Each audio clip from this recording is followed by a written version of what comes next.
B'siyata d'Ishmaya, Masechet Menachot, Daf Samech Bet. Nous commençons à la 12e ligne, à partir de Ushte Alechem, Ushne Kivse Atzeret. Nous avons vu dans la Mishnah que concernant les Shte Alechem, les deux pains de Shavuot, et les deux Kivse Atzeret, les deux moutons qu'on a portés du Korban Shlamim Tzibour de Shavuot, il fallait faire la Tnufa, mais il n'y avait pas de Agasha. C'est-à-dire, on allait faire les balancements, mais on n'approchait pas du Mizbeach, la Mincha. Comment on procédait, nous dit la Mishnah. Nous avons vu qu'on mettait les deux pains sur les deux kvasim, et il posait ses deux mains en dessous, et ainsi il tend, il ramène, il monte, il descend. Tanu Rabbanan, la Gemara nous apporte ici une braïta. Il est marqué Ve'enif a Kohen otam al lechem abikurim, que le Kohen va les balancer. Quoi? Otam, ce sont les deux kifse atzeret. Al lechem abikurim, sur le pain, lechem abikurim, le pain, les jetés à lechem de Shavuot. Donc il va les balancer, tnufa lifnei Hashem. Donc de ce pasouk, on pourrait déduire, Yachol yaner kvasim al gabe alechem. Est-ce qu'on va mettre les kvasim sur le pain? Puisque ve'inif akohen otam al lechem, donc peut-être que les moutons sur le pain. Talmud lomar, la Torah dit non. Al shne kevasim, la suite du pasouk. Al shne kevasim, sur les deux kevasim. Donc le pain se trouve sur les moutons. Et al shne kevasim, si c'est marqué al shne kevasim, alors yachol lechem al gabe kevasim, est-ce que le pain est sur les moutons? Mais on a le début du pasouk, Talmud lomar, al lechem abikurim, que Enif akohen otam al lechem abikurim, ce sont les moutons qui sont sur le pain. Donc d'un côté de ce passage, on apprend que le pain doit être sur les moutons, mais on voit que non, que les moutons doivent être posés sur le pain. Alors comment faire? Nishtakal akatuv. Le pasuk, Nishtakal et Shakut, c'est-à-dire est à égalité, les deux dinim sont marqués, et je ne sais pas, Ve'eni yodea, je ne sais pas, im lechem al gabe kvasim, im kvasim al gabe lechem, si c'est le pain sur les moutons ou le mouton sur le pain. Alors, nous dit la Braïta, Mamatzinu bechol makom. Qu'est-ce que nous avons vu partout? Que lechem lemala, le pain est en haut. Afkan lechem lemala. Donc, là aussi, le pain sera en haut. De la même manière que nous avons vu ailleurs, et comme la Gemara l'avait dit plus haut, Vodemiluim, le pain est en haut, alors on dira aussi que le pain est en haut. La Gemara dit Hecha, où est-ce que nous avons vu que le pain est en haut? Amarav Papa, Bemiluim, comme l'avons dit Bemiluim à propos de la libération du Mishkan. Dans les Miluim, la Gemara avait rapporté le pasouk que pour les Miluim, Rachid avait rapporté Nisala Matzot Asher Lifnei Hashem, Vayasem Al Chalavim Ve'al Shok Kayamim. Il va mettre les pains sur les graisses, sur le choc. Donc le pain se trouve en haut. Ça c'est l'opinion de Tanakama. On continue la Braïta. Donc c'est comme s'il y avait une parenthèse ici avec l'explication de Rav Papa Bemiluim, et la Braïta continue. Rabbi Yosef ben Ameshulam Omer. Rabbi Yosef ben Ameshulam lui dit Kvasim le ma'ala. Non, ce sont les moutons qui sont en haut. Omani mekem al shne kevasim. Comment tu vas expliquer le pasuk al shne kevasim? Leotzi shiva. C'est qu'en vérité à Shavuot il y avait aussi 7 moutons. 7 moutons qui étaient des korbanot ola. Lorsque c'est marqué Al shne kevasim, ce n'est pas pour nous dire que le pain doit être sur les moutons. Non. Le pain se trouve sous les moutons. Mais al shne kevasim, c'est que la Torah veut nous dire on ne va balancer le pain qu'avec les 2 moutons de shlamim, mais pas avec les moutons de Ola. Ça, c'est ce que pense Rabbi Yosef ben Ameshulam. Chanina ben Chachinai Omer, 3e avis, Maniach shte alechem ben yerkotem shel kevasim ou menif.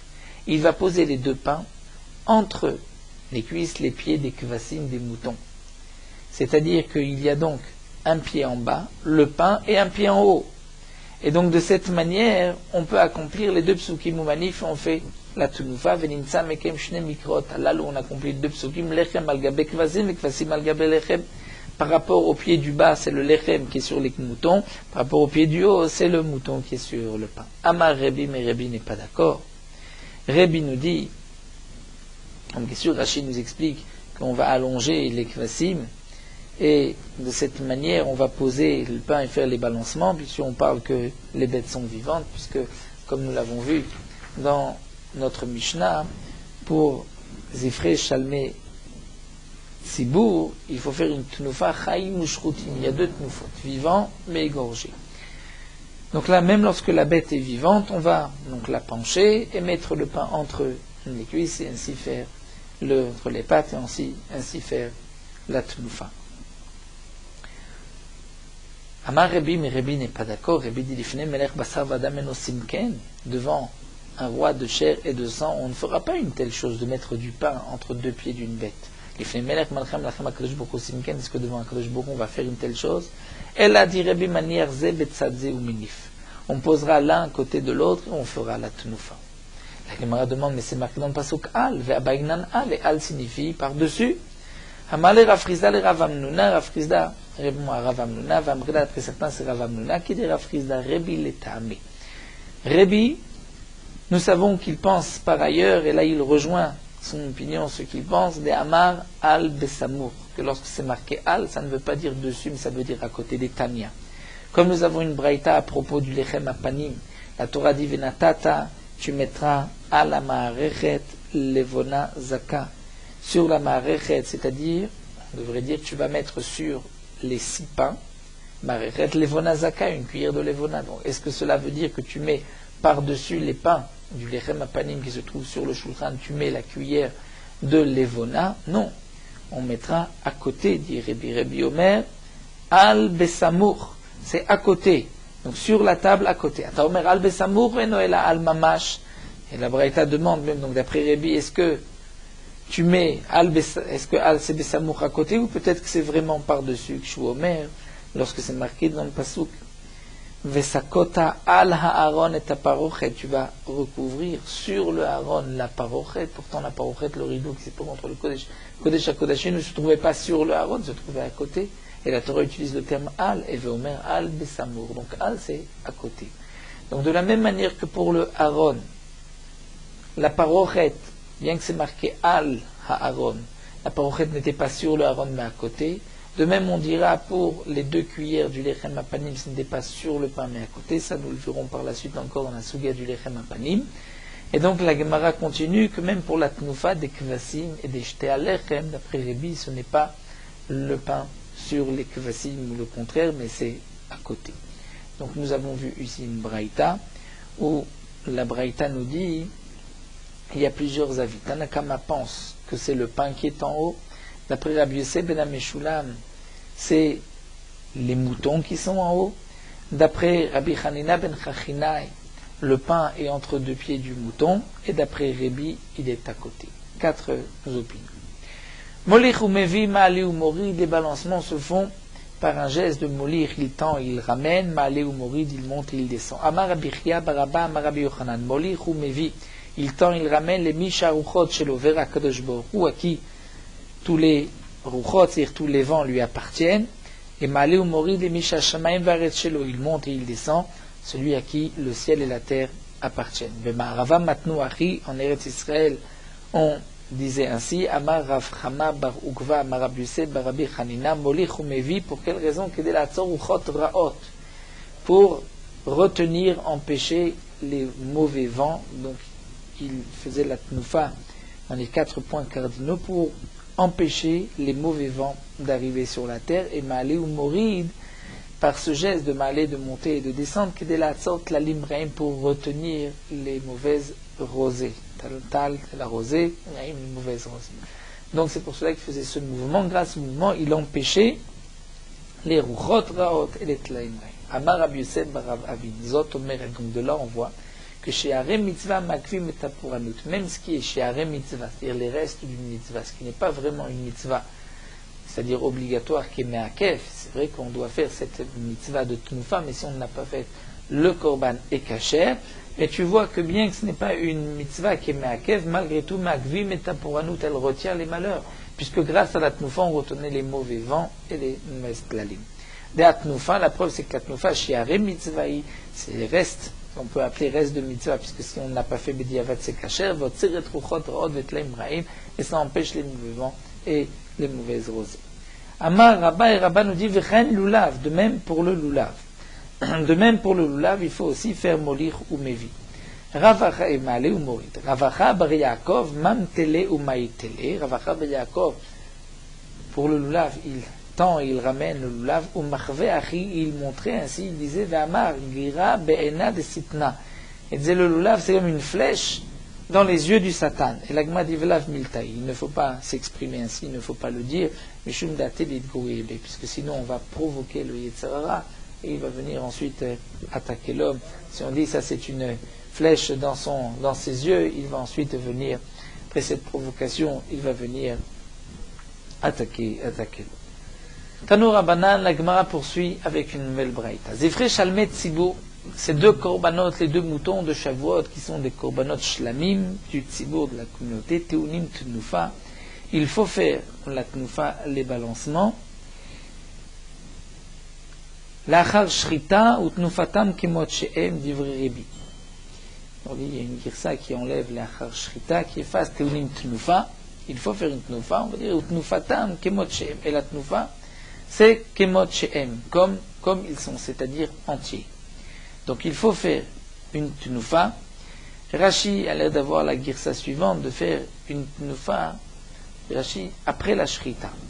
Mais avant la Shrita, c'est sûr que on n'a pas besoin de le dire, puisque les shlamei yachid, il faut faire une tnufa avant d'égorger, donc c'est sûr que pour le shlamei tzibur, le chidouche, c'est que même après la shrita, il faut faire la tnufa, mais seulement tnufatam kemotchen, quand la bête est encore entière, avant de la couper.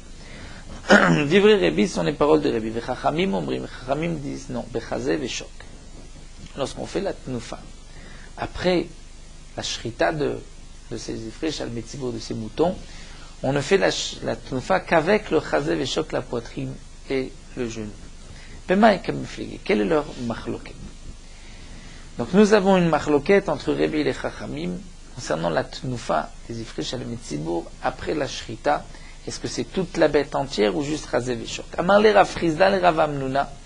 Rav Chizda dit Rav Amnuna, d'après certains Varmana, c'est Rav Amnuna qui dit Rav Chizda. Bedon mina ou mina.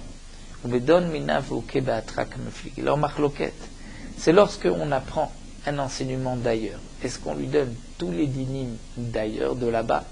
Ou bien, lorsqu'on apprend un din de là-bas, je vais ensuite l'adapter au dinim de ce korban. C'est ça la machloket. Comment ça? Nous allons voir. Rabbanan Savré. Les Chachamim pensent que donne mina ou mina. Puisque tu vas apprendre la tnufa des shalmei tzibur, de ces korbanot de Shavuot. Tu vas l'apprendre de la tnufa d'un shlamim du particulier. Alors donne mina ou mina. Si tu apprends de là-bas, tu lui donneras les dinim de là-bas.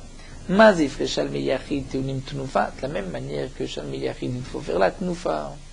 Lorsqu'un homme en particulier apporte un korban shlamim, et cette tnufa se fait l'achar shrita, après la shrita. Donc de même, zifre shalmei tzibur, il faut faire aussi teunim tnufa l'achar shrita. De là, j'apprends qu'il faut faire une tnufa après la shrita. La tnufa avant la shrita, ça c'est marqué dans la Torah pour les ifrei shalmei tzibur de Shavuot. Mais la tnufa d'après la shrita, ce n'est pas marqué. Je vais la prendre de shalmei yachid du particulier. Donc donne mina, tu apprends de là-bas du shalmei yachid qu'il faut faire une tnufa après la shrita. Mais si tu apprends de là-bas, ou mina, et continue, reste, apprends de là-bas, ma'atam bechazé veshok, de la même manière que pour le particulier, il fait la tnufa avec la poitrine et le genou seulement, afachaname bechazé veshok. Ce que j'ai appris pour les ifrei shalmei tzibur, qu'il faut faire une tnufa, c'est aussi chazé veshok.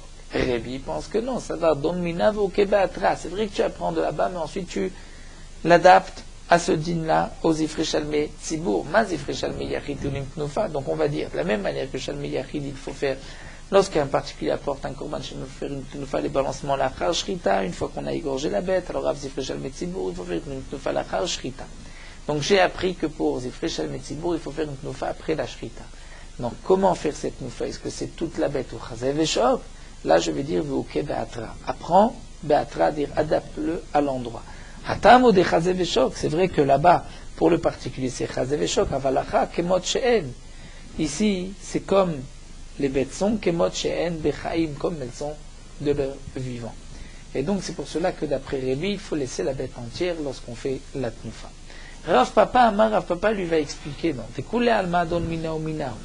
En vérité, aussi bien d'après les Chachamim que d'après Rebi, on est d'Oresh, don mina ou mina. C'est-à-dire tu vas apprendre de là-bas, mais tout de là-bas. Tu vas apprendre des ifrei shalmei yachid du particulier, et on apprend de là-bas. Alors comment, d'après Rébi, on va arriver à la tnufa kemot she'em, c'est-à-dire la bête entière, puisque là-bas, c'est que chazé veshok, vainutama de Rébi. Donc la Gemara répond, et la raison de Rébi, qui atam comme là-bas, ma atam d'avar shematan ala Kohen, comme les ifrei shalmei yachid du particulier. Qu'est-ce qu'il prend dans la tnufa? Il prend ce qui est donné au Kohen. Qu'est-ce qui est donné au Kohen? Chazé veshok, dans un shlamim. C'est vrai que le Kohen ne reçoit que chazé veshok. Mais la tnufa se fait avec tout ce que le Kohen reçoit. Donc chazé veshok. Alors afacha ici aussi d'avar shematan ala Kohen. On fera la tnufa avec ce qui est donné au Kohen. Mais dans ifrei shalmei tzibour, c'est toute la bête qui est donnée au Kohen. Donc c'est pour cela que je fais, d'après Rébi, la tnufa avec toute la bête. Ravina Amar, Ravina dit, Dekula alma don mina vokebatra. Ravina dit non. Après tout le monde donne mina vokebatra. On apprend de là-bas, mais on donnera, on va adapter les dinim à ici. Et donc, on comprend pourquoi, d'après Rébi, on apprend la tnufa du shlamim du particulier, mais on lui donne les dinim de Shalmei Tzibour, donc il faut que la bête soit entière. Quelle est la raison des Chachamim? Vainotama de Rabanan, Shalmehem ribuyehu. Puisque c'est marqué dans le Pasuk, qui est rasé à Tenufa, avec Shok à Teruma, la Karti, etc., mais Bnei Israël, Mizifre Shalmehem, de leur korbanot, de leur shlamim, et je l'ai donné au Kohen, donc de Mizifre Shalmehem, on apprend qu'il y a aussi un chazéat, nous fait un choc à terouma dans les autres shlamim, au pluriel, c'est-à-dire les shalmei tzibour.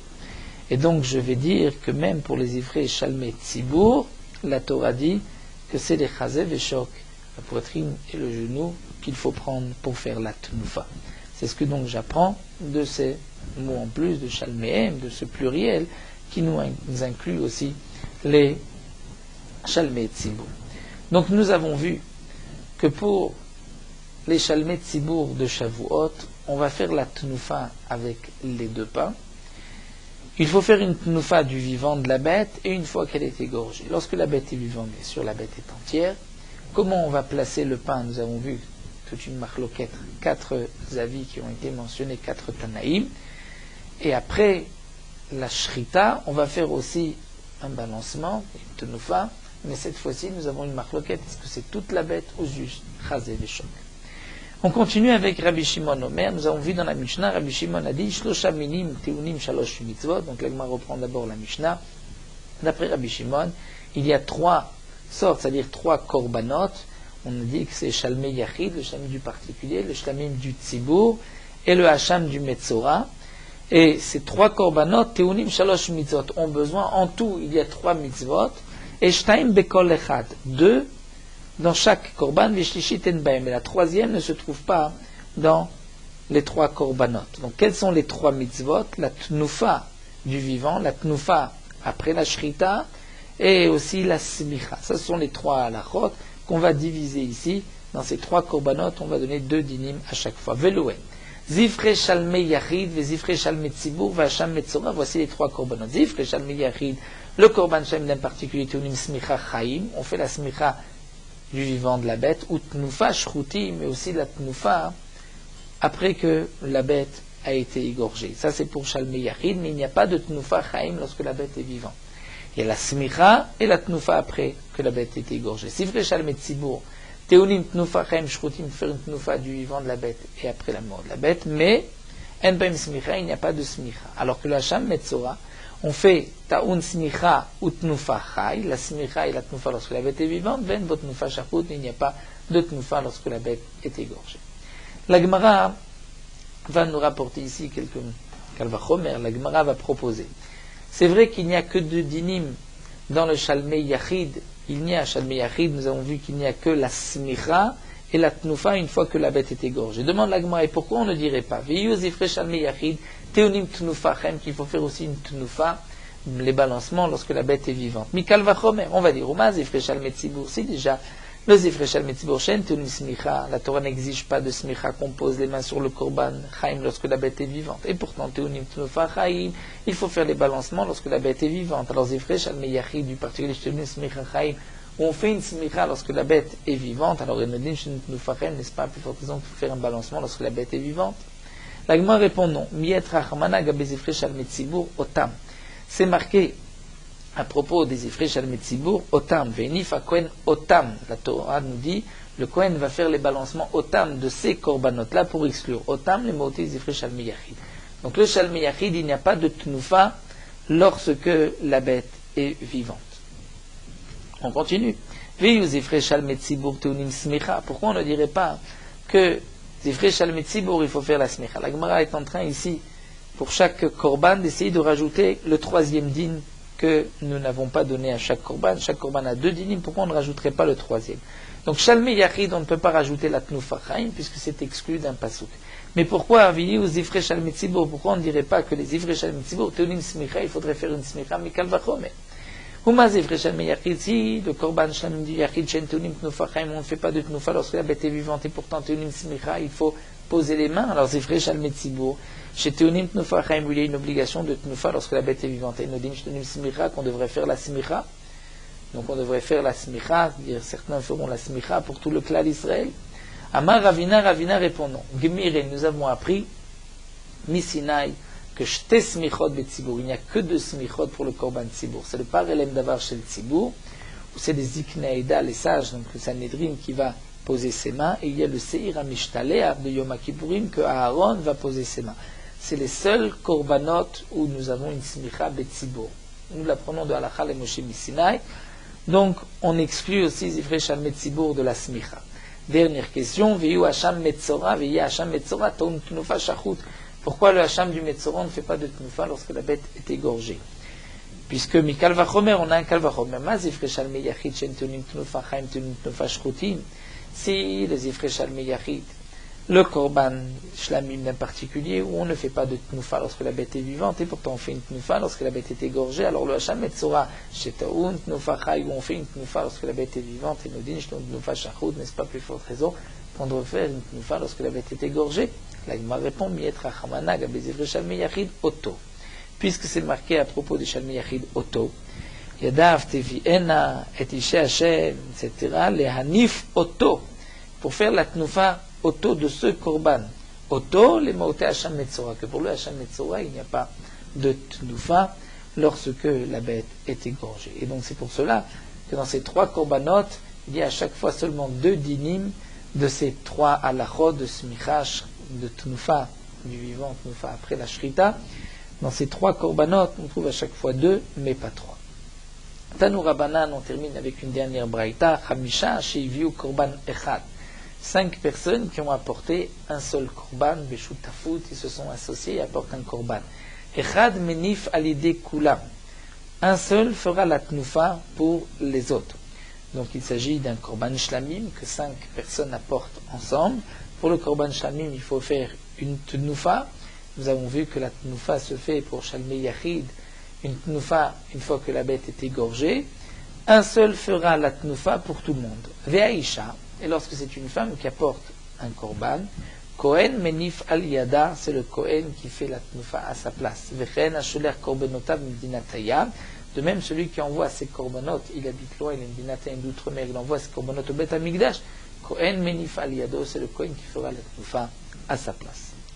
Voilà, donc nous avons vu les dinim de tnufa, si, nous avons vu tous les dinim aussi de Ifrei Shalmei Tzibour. Et Bezrat Hashem, on continuera avec les Menachot, Menachat Machavat, Menachat Macheshet, Menachat Mafet Tanour. Bientôt nous arriverons au Perek Rabbi Ishmael, qui nous parle de toute la Mincha du Homer du 2e jour de Pessah, que la Gemara va détailler, développer comment il est amené et tous les détails de cette mitzvah. Nous poursuivons Daf Samerpet, donc avec les dinim de Trumot ou Maasrot que nous allons étudier. Par le mérite de 3 choses, le monde a été créé. Par le mérite de la chala, un prélèvement sur le pain, du maaser, qu'on prélève sur la récolte, et des prémices, des bikurim. Comme c'est marqué Bereshit bara Elokim, et dans la Torah on retrouve ces 3 choses-là qui sont appelées Reshit, c'est la chala, Reshit Arisotrem, maaser, Reshit Degandcha, et bikurim, Reshit Bikurei Admatra. Dans la Gemara, il est marqué aussi que Rabbi Samlaï était d'Oresh. Pourquoi Moshe Rabbeinu voulait rentrer en Eretz Israël? Est-ce que c'était pour manger les fruits de la terre ou pour se rassasier du bien de la terre que Moshe Rabbeinu voulait rentrer? En vérité, Nous dit Rav Samlae, Moshe Rabbeinu a dit, il y a beaucoup de mitzvot que les Béni Israël ne peuvent appliquer qu'en Eretz Israël. Moshe Rabbeinu voulait rentrer pour pouvoir aussi accomplir ces mitzvot. Par la faute de Trumot ou Maasrot, si on ne les prélève pas, le ciel ne fera pas tomber de pluie et de rosée, et la famine arrivera, le prix des denrées va augmenter, les salaires disparaîtront, et les gens vont courir derrière leur parnassa et ne pourront pas l'atteindre. Mais lorsqu'on donne Trumot ou Maasrot, il y a une bracha, comme c'est marqué dans le Pasuk, amener tout le Maaser el Bet Haotzar, et ensuite Kadosh Baruch Hu promet d'ouvrir toutes les fenêtres du ciel et de nous envoyer une bracha ad belidai. Que signifie ad belidai? Jusqu'au moment où les lèvres vont se s'user d'avoir dit dai.